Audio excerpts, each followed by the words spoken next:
আমার মনে হয় এগুলো আলাদা করে জার্মিনেশন করে তারপর মাটিতে বুনতে হবে শীতকালে। আসসালামু আলাইকুম।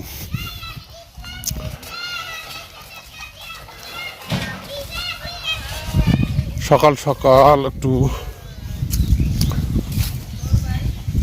খাওয়া দাওয়া করে সবজি ক্ষেতের উদ্দেশ্যে একটু আসলাম। দেখি সবজি ক্ষেতের কি অবস্থা। গতকাল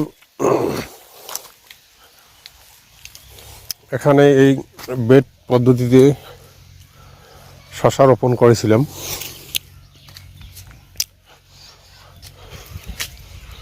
গতকাল বীজ বুনে দিতে দিতে একদম রাত হয়ে গিয়েছিল।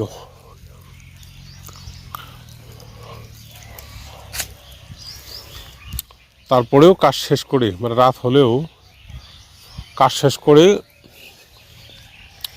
এখান থেকে গেছি।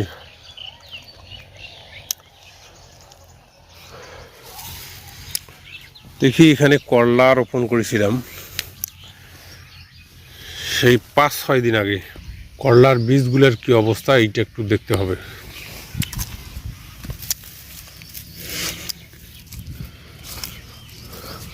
করলা বীজ তো সাধারণত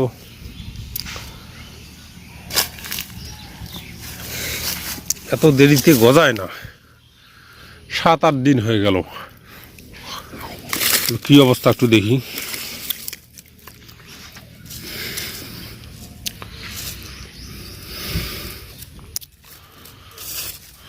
মনে হয় এই করলা বীজগুলো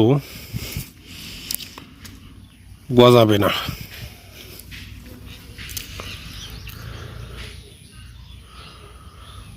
কারণ গজালে এতদিন মাটির উপরে উঠে যাইতো। এখানে গজানোর কোনো সিমটমে দেখি না, বীজগুলোও তো খুঁজে পাচ্ছি না।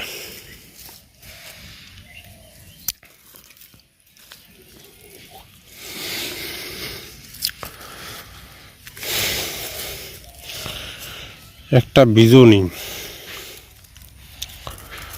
5টা বীজ এখানে দিয়ে দিয়েছিলাম,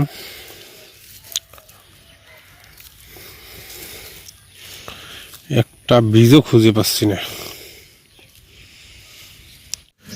একটা বীজও নেই। না গজালে অন্তত বীজটা তো থাকবে, বীজ নেই। অর্থাৎ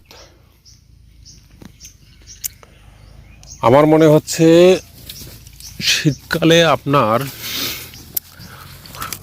করলা বীজ আলাদা করে জার্মিনেশন করতে হবে, না হলে মনে হয় কি বীজ গজাবে না। প্রথমে ভিজা রাখতে হবে, তারপরে ভিজা ন্যাকড়ার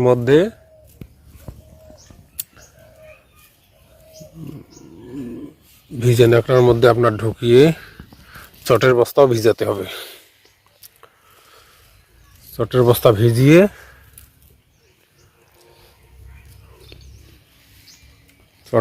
ভিজিয়ে আপনার ওই বীজগুলো চটের বস্তার ভিতর দিয়ে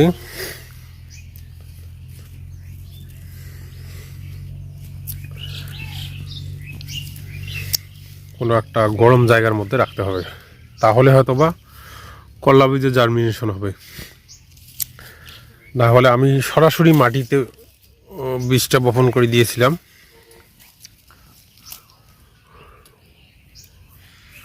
একটা বীজও নেই।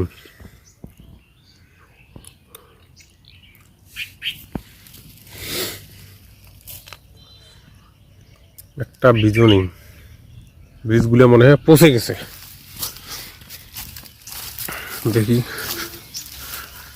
এখানকার কি অবস্থা।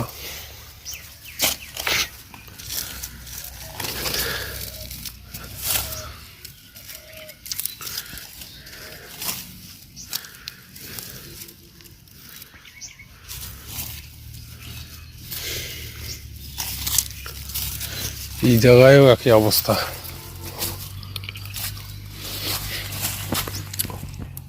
এটার মধ্যে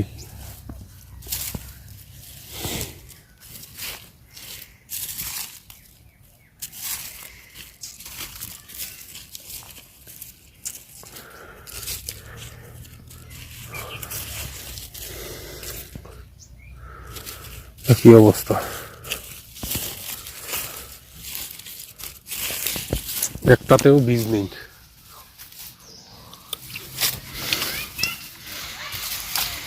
তবে একই দিনে বীজ বপন করেছিলাম। এখানে 2টা করলা চারা গজিয়ে মাটির উপরে উঠে আসছে। এখানে টোটালি দিয়েছিলাম 4টা, 4টার মধ্যে 2টা মিস গেছে আর 2টা চারা গজাইছে। অর্থাৎ এখানে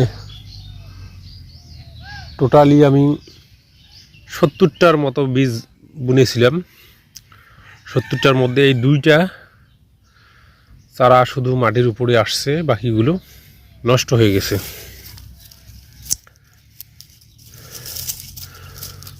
আমার মনে হয়